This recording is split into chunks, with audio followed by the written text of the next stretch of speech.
নমস্কার বন্ধুরা, আমাদের চ্যানেলে আপনাদের আরও একবার স্বাগতম। আজ আমরা আলোচনা করব বাংলার রাজনীতির ইতিহাসের সবথেকে বড় এবং সবথেকে চাঞ্চল্যকর টার্নিং পয়েন্ট নিয়ে। গত 15 বছর ধরে যে অপ্রতিরোধ্য দিদির সাম্রাজ্য আমরা দেখে এসেছি, 2026 এর এই নির্বাচনে তা যেন তাসের ঘরের মতো ভেঙে পড়েছে। যে মমতা বন্দ্যোপাধ্যায় চতুর্থবারের মতো নবান্নে ফেরার স্বপ্ন দেখেছিলেন, তার সেই স্বপ্ন আজ ধূলিসাৎ। সবথেকে বড় ধাক্কাটি এসেছে তার নিজের নির্বাচনী কেন্দ্র ভবানীপুরে, যেখানে তিনি তার প্রধান রাজনৈতিক প্রতিপক্ষ শুভেন্দু অধিকারীর কাছে পরাজিত হয়েছেন। 2021 সালে নন্দীগ্রামে সামান্য ব্যবধানে হারের পর এবার ভবানীপুরে পরাজয় মমতার রাজনৈতিক ক্যারিয়ারের ওপর এক বিশাল প্রশ্নচিহ্ন বসিয়ে দিয়েছে। কিন্তু এই হারের পর ঠিক কী ঘটেছে? বাংলায় এখন ঠিক কী পরিস্থিতি চলছে? চলুন বিস্তারিত বিশ্লেষণ করা যাক। 2026 এর এই বিধানসভা নির্বাচনে তৃণমূল কংগ্রেসের কার্যত ভরাডুবি হয়েছে। বিজেপি বিপুল সংখ্যাগরিষ্ঠতা নিয়ে ক্ষমতায় আসার পথে এবং রাজ্যের রাজনৈতিক মানচিত্র বদলে গিয়েছে। হারের পরপরই আমরা নবান্নের অলিন্দে এবং মমতা অভিষেকের বাড়ির আশেপাশে কেন্দ্রীয় বাহিনীর অস্বাভাবিক উপস্থিতি ও কড়া তল্লাশি লক্ষ্য করেছি। রাজনৈতিক মহলে গুঞ্জন শুরু হয়েছে যে সাম্রাজ্যের পতনের প্রস্তুতি নাকি অনেক আগেই শুরু হয়ে গিয়েছিল। পরাজয়ের পর মমতা বন্দ্যোপাধ্যায় অবশ্য গণনায় অনিয়মের অভিযোগ তুলেছেন। তার দাবি, আমরা হারিনি, আমাদের থেকে জয় কেড়ে নেওয়া হয়েছে। কিন্তু বাস্তব বলছে অন্য কথা। দলের অন্দরেই এখন অভিষেক বন্দ্যোপাধ্যায়ের ভূমিকা নিয়ে প্রশ্ন উঠতে শুরু করেছে। অনেক পুরনো নেতা এখন নীরবতা পালন করছেন বা দল থেকে দূরত্ব তৈরি করছেন।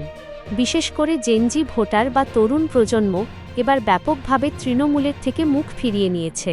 কর্মসংস্থান, নিরাপত্তা এবং প্রকৃত উন্নয়নের দাবিতে যুব সমাজ এবার পরিবর্তনের পক্ষে রায় দিয়েছে। আশ্চর্যের বিষয় হল যে মহিলা ভোটাররা একসময় তৃণমূলের সবথেকে বড় শক্তির জায়গা ছিল, এবার তারাও অনেকটা সরে গিয়েছেন। আইন শৃঙ্খলার অবনতি এবং নারী নিরাপত্তা নিয়ে বাড়তে থাকা উদ্বেগই এর প্রধান কারণ বলে মনে করা হচ্ছে। অন্যদিকে বিজেপির উত্থানে এখন শুভেন্দু অধিকারী বাংলার নতুন মুখ্যমন্ত্রী হওয়ার দৌড়ে সবথেকে এগিয়ে রয়েছেন। দিল্লির কেন্দ্রীয় নেতৃত্ব এখন বাংলায় সরকার গঠনের প্রক্রিয়া নিয়ে দারুণ সক্রিয়। কিন্তু কেন এমন হল? দীর্ঘ 15 বছরের শাসনে তৈরি হওয়া ক্ষমতার বিরুদ্ধে তীব্র ক্ষোভ বা অ্যান্টি ইনকামবেন্সি এবার চরমে পৌঁছেছিল। কাটমানি, দুর্নীতি এবং সিন্ডিকেট রাজের অভিযোগ মানুষের মনে গভীর ক্ষত তৈরি করেছিল। বেকারত্ব এবং যুবকদের হতাশা মমতার সব জনপ্রিয় প্রকল্পকেও ছাপিয়ে গিয়েছে।